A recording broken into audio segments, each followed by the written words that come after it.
What's up, guys? Erebus here, back with some more 999. Now, last episode, I had asked you guys to weigh in on whether you wanted me to finish this or not. Didn't get a whole lot of concrete response, to be fair. So I had to make an executive decision, and my decision was that I want to play some more of this game for you. So, we're playing it. So hope you're enjoying, because if not, too bad. Alright, let's go to the hallway. Alright, so he's going to go get June. We're going to get the hell out of here. Because last episode we finished up the puzzle room. So now we can escape from this section. Yes, it unlocked. Yay, good job, us. Now we can get going. Alright, what are we standing around for? Let's go. Let's do it. June's coming, right? He was supposed to go get her. Okay, yeah, she's there too. Come on, let's go. I agree. Alright, let's go. Yes, I also agree. Hey. We did it. Oh, another hallway. Come on, open! It's not going to open because you rattled it, you know. That's a pretty severe, like, roadblock. Damn it! I don't think you can rattle giant iron bars and really expect any decent results. And the buttons Don't work. Of course they don't work. Shit don't work. Shit's locked. It's like every horror game in existence. Shit's locked and shit's locked to the sequel. That leaves this door. Well, A looks like lone we don't door, have any huh? choice. Yeah. Sure does. Well, that one will open then. Let's open it. All right, here I go.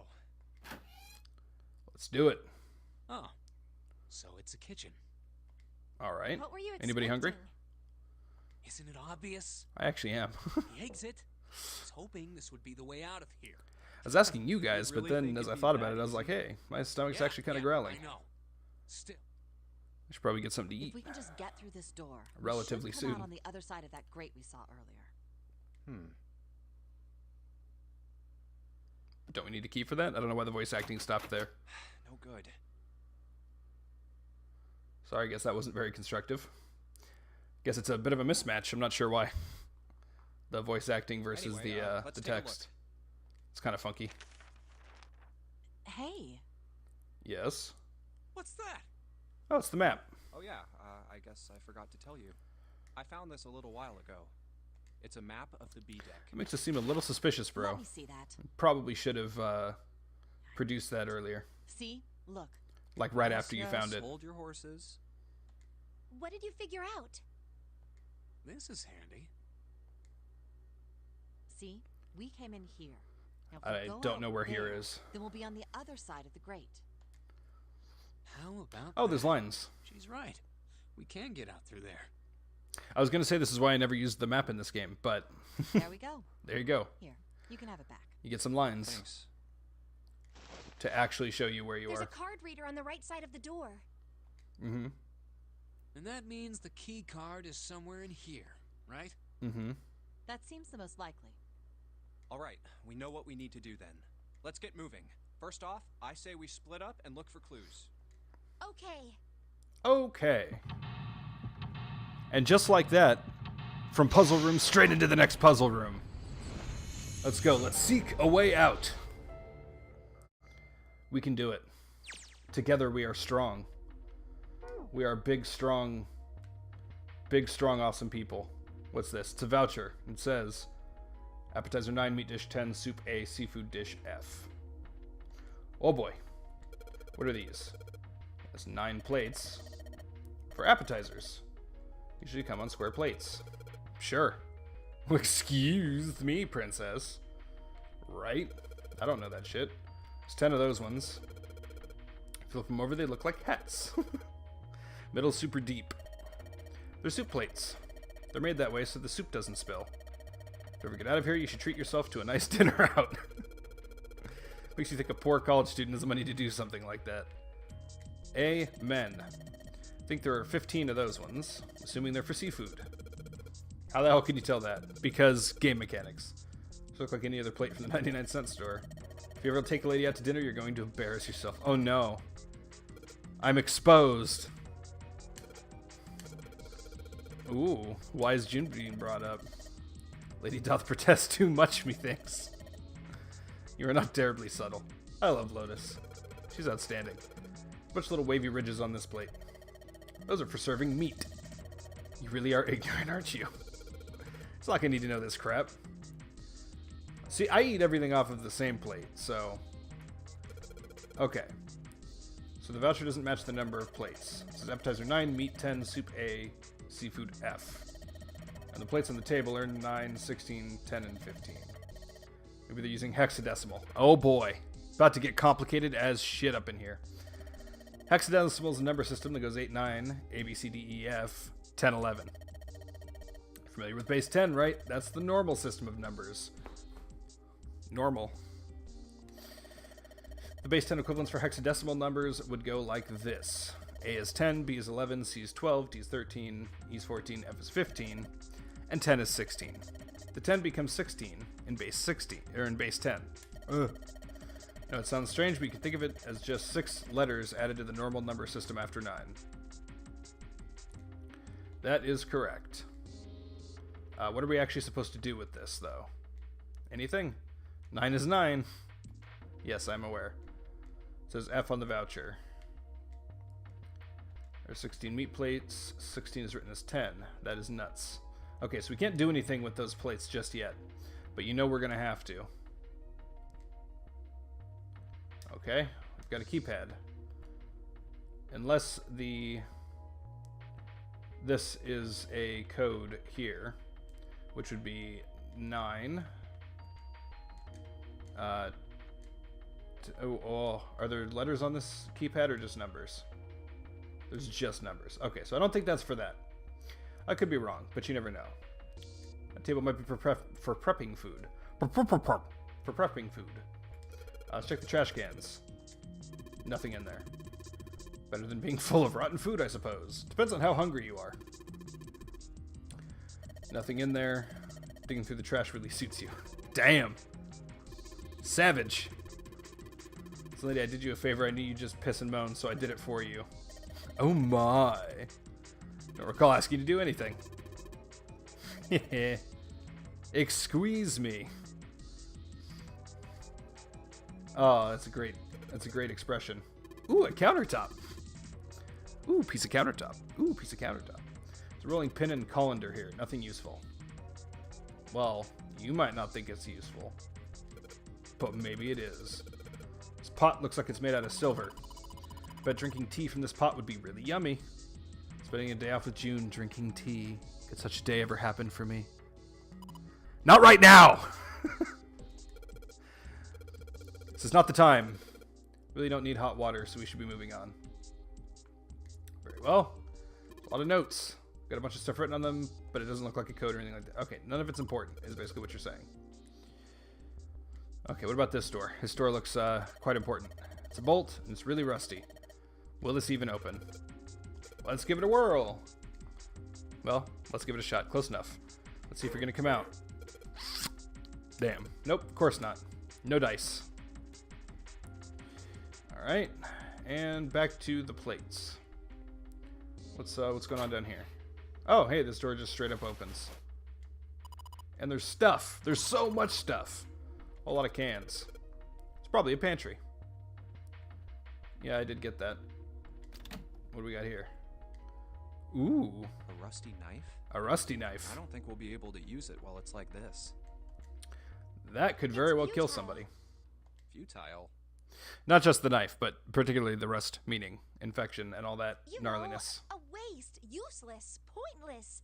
Oh. Okay. Any particular reason you wanted to bring that up? Oh, no reason really. I was just thinking about futility. How many of you in your daily lives just think about futility? Huh? I know I do, actually, quite frequently. Why were you thinking about futility? Because life is It has futile. something to do with the Titanic. The Titanic? Oh, we're back to that now. Have you ever heard the story that the sinking of the Titanic was predicted? Story time. Also, I have heard this. Yes, I have. Oh, yeah. I I know what you're talking about. There was a novel that had a bunch of stuff in it that described the sinking of the Titanic before it actually sank. Yep. Yeah, that's the one. That's correct. The title of the novel is Futility. I didn't remember It that, was but written 14 years before the Titanic sank. yep, that's accurate. I know. I mean, I didn't know the name of the book, but the story was the Oh, that's same, creepy. right? It was just like what happened on the Titanic? Yeah, Well, I heard it was all a hoax. a hoax. I heard that the stuff that matched up to the Titanic so well was actually added after it sank. I've also heard that theory, that the original copies of the book did not have those details and they were added in a reprint following the Titanic to make the book more realistic. Not necessarily intended as a hoax, but possibly intended as a hoax. I've also heard that it was coincidence, that a lot of the details were not things that were that specific. Like, you know, it's one of those things like when you go to a palm reader and they go, oh, let me take a look at your palm. Oh, you're going to meet someone that you will fall in love with in 2 days. And then 2 days later, you just fall in love with everyone you see because it's the expectation. But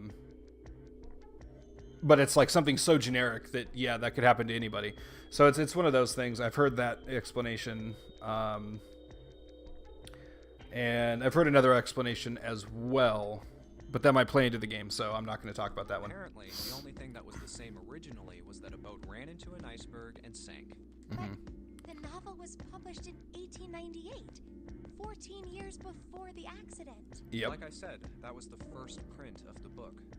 14 years later, the author heard about what happened to the Titanic. He figured that was his chance, you know? He just went back and changed some stuff in his novel so that it matched the Titanic exactly. Really? Really? It's one of the Such theories. thing as premonitions or any of that stuff.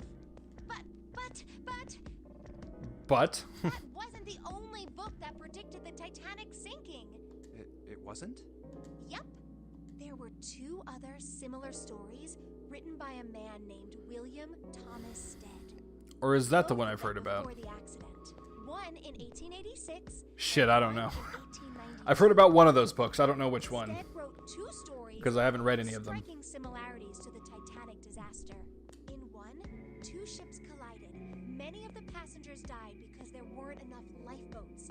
Okay. Another, a ship collided with an iceberg and sank. So if you put the stories together, they're kind of similar, but apart, I don't not know. so much. I mean, I'll give you that it seems a little weird, but But also, if you're going to write a suspense story about being on a sinking ship, wouldn't not having lifeboats or not having enough lifeboats be like, you know, the thing to do? I'm pretty sure it wasn't too uncommon for ships to hit icebergs back in the day, or even other ships. Kind of like, you know, jumping out of an airplane, but there's no, or needing to jump out of an airplane, but there's no parachutes. Like, those are just things that go together in some sort of Right, adventure I knew story you'd say that. or a tragedy.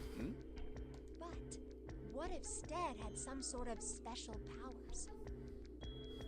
To be more specific, what if he had the ability to do automatic writing? Oh, automatic writing. Automatic writing? Wait, are you talking about when someone's possessed by a spirit and then they write a bunch of stuff without knowing what they're writing? Yeah, What do you mean, yes? That stuff's a load of bull. but Jumpy, you said you believe in curses.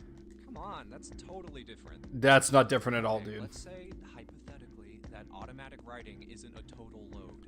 These guys still could It isn't, it isn't. the sinking of the Titanic. Automatic writing is totally a thing, but it has to do with well, I mean, I'm not trying to be an authority on, you know, what people believe as far as you know, pseudoscience stuff, but you know, there are very real examples of authors that just go, you know, just write, and they have no idea what they're writing, and it comes out to be something amazing. So one of the explanations is what she's talking about, which is, you know, that it's like a premonition or like a possession sort of thing where the author themselves is not really writing the story. And that's half true, at least in, you know, the instances that, you know, whatever. Like I said, you can believe whatever you want. But what it seems to be is that the writer does sit down and just goes, and they don't know what they're writing, but it turns out to be awesome. They're possessed, but not by some like spirit or ghost or whatever, but it's the subconscious. They're basically just letting their raw subconscious just go. And, you know, it's not like they just pour out on the page and then release, you know, fucking Great Expectations or something. It doesn't work like that. It's, you know, for a first draft. It still has to be edited. It has to be put together appropriately, but, you know, as far as pieces of the story and how it fits together and everything, that the human subconscious can put that together on its own. So some writers have come out, like Stephen King, for example, is a writer who's come out and said that he experiences that. I don't know if that's I don't think that's every book he writes, but he's mentioned that he has that experience with certain things. The Dark Tower series, for example, he just went and it just happened. And, you know, that's probably what it was just subconscious. Of course, if you want to believe that it's something else, that's totally your choice. But when this Stead dude wrote his thing, nobody had died on the Titanic yet. So if automatic writing is about being possessed by dead people, who the hell possessed him so he could write that stuff? Wibbly wobbly timey wimey stuff. That's not it. What's not it? Stead wasn't possessed by a spirit.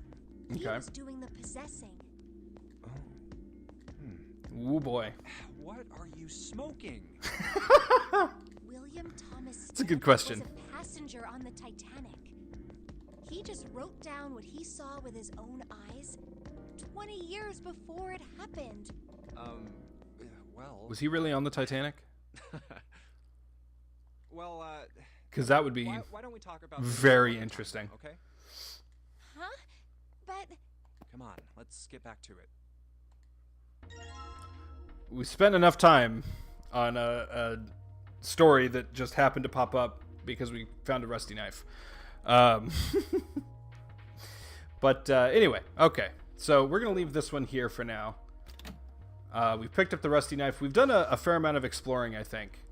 So next episode, we should be able to, hopefully, put all the pieces together and get out of this room and see if we can find out some more information about what's happening to us. So hope you enjoyed. If you did, please drop me a like or subscribe.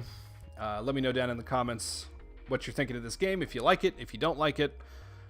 At this point, I've pretty much decided to finish it, so you don't really need to tell me if you want me to continue or not. You can, if you want to, but I'm probably just going to do my own thing at this point. I've pretty much decided on my own. So, anywho, with all that said, thank you guys so much again for watching. Have a wonderful, wonderful day, and I'll see you next time.